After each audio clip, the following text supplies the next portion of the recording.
everyone, and thanks for joining me. I'm with Avery Palos, Senior Vice President and Chief Information Officer of Melco Resorts. Okay, first question is more about you. So, Melco obviously prides itself being a leader in innovation and tech, and you're at the epicenter of all of that. Yes. Where do you find your inspiration to innovate, and what drives your imagination and creativity? Sure. I guess I'm very fortunate that I love what I do. So I'm a technologist working in a highly technical industry. So that's kind of the baseline of where you start, and you think about what inspires you. I'm also very fortunate that I have young children and I don't get to sleep a lot. So I get to stay up very late in the evening, sometimes tending after children. And because of that, I have lots of free time to read and study and do things other than sleep. So I really use those hours to kind of bone up on what's going on in the industry, to study the latest trends and stuff. And probably more importantly is how you apply that, those ideas really to our environment. Casino integrated resorts are complicated machines, a lot going on there. So, taking those general principles of cloud or encryption or whatever the hot thing is of the day, and figuring out what's a great use case for that in our industry, and how can we evolve or advance the industry to be something more than it is now. So that's kind of what I do. Yeah.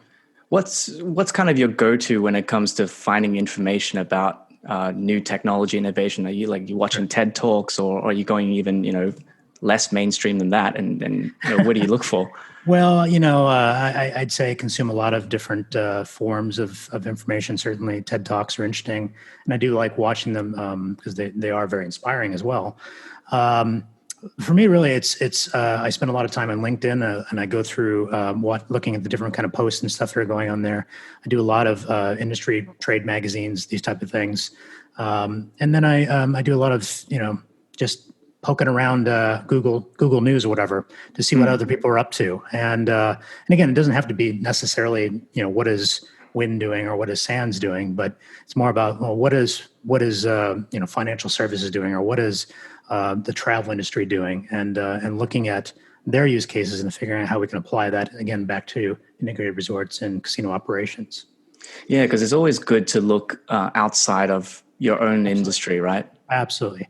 Yeah. If we just look at ourselves, we're not going to evolve that much, honestly, and maybe we're a little bit guilty of having done that in this industry for too many years. So pulling in those best practices from banking, financial services, other MNCs. And adapting them. I think there's no shame in borrowing other people's ideas, particularly if it's new to our industry and can help. And I guess 15 years in Japan at General Electric, I mean, that's got to have changed the way you've approached innovation, and the way you've come up with new ideas, right? Yeah, it does. The Japanese are very creative in their own very special way. And they're also extremely detailed in precision and of execution. So that again has had some impact on the way I feel about things we do for us, whether that's operational stuff or other things. Perfection is an art. You can never really achieve perfection, right? But you strive for it. And so, that kind of mindset of continuous improvement, or Kaizen, is a Japanese word for continuous improvement, is really central to the themes of the things that I do in this industry. So it's great if we can develop a new Baccarat display system, but how do we make it better, and how do we continue to make it better and better and better? And once you think you've gotten to the finish line, you realize that there's still a million miles to go. So just kind of continue on that path and to get to the levels of perfection. And Japan really taught me that, honestly. It really ingrained that into my views. Now, of course, there's always the 80-20 rule in some things. You got to kind of give it a pause and move on. But I try my best to apply those principles so we can get good products and services that delight our customers. All right. Well, I do have kind of one more line of questioning, and because I would regret not asking this of you today, is kind of your crystal ball vision for the future. What excites you from a tech perspective, and what scares you? And where do you see the industry in the next 5 years? Well, probably in November of last year, I would have said things were, looking great. All this cool technology we're going to roll out on the tables in the properties. But I think COVID has kind of put a little bit of a curveball on that. And as much as I'd like to say, well, there'll be a cure next week and then we'll all be okay, I'm not quite sure that's going to happen. And I think our industry is going to have to, again, reinvent itself. I don't think land-based casinos will go away. I don't think that those operations are going to just vaporize. But, they may not be able to survive in the same context that they were in terms of these mega resorts. They may need to have some diversification in product and services. So I see digital and online as being much more critical to the success of our industry. That could be in many different aspects, whether that's, less touch points or less, contact points, I guess, as you want to call it. Providing as much of the service as we can without you having to necessarily interact with other people, or even going as far as online casinos and other things. Now, in certain jurisdictions, that's a very unfavorable idea, but I would argue that, if we don't learn from this, we are doomed to fail by this. So, for us, we're definitely looking at the future and saying, okay, what can we do more online? What can we do more digital? And without, of course, violating any laws. This is quite critical. But of course. I guess what do I see, it's not different in many ways from what I was thinking about in 2019, but, I'm still very big on blockchain. I think, I'm the lone crazy zealot who loves blockchain for our industry. And I think it's a differentiator, and I think it's going to really, really change the way we work. And part of that is because, blockchain is designed for people who don't trust each other. And I don't want to say that, casino operators are bad people or regulators are bad people, but certainly there's some trust issues there. And that's why we have regulators.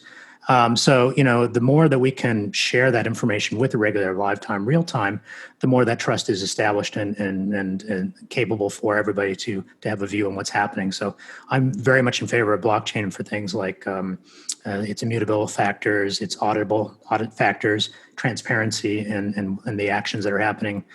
So I see it as an opportunity for us to extend an olive branch to regulators to say, listen, have a full view of how my operations work real time and think about how that applies.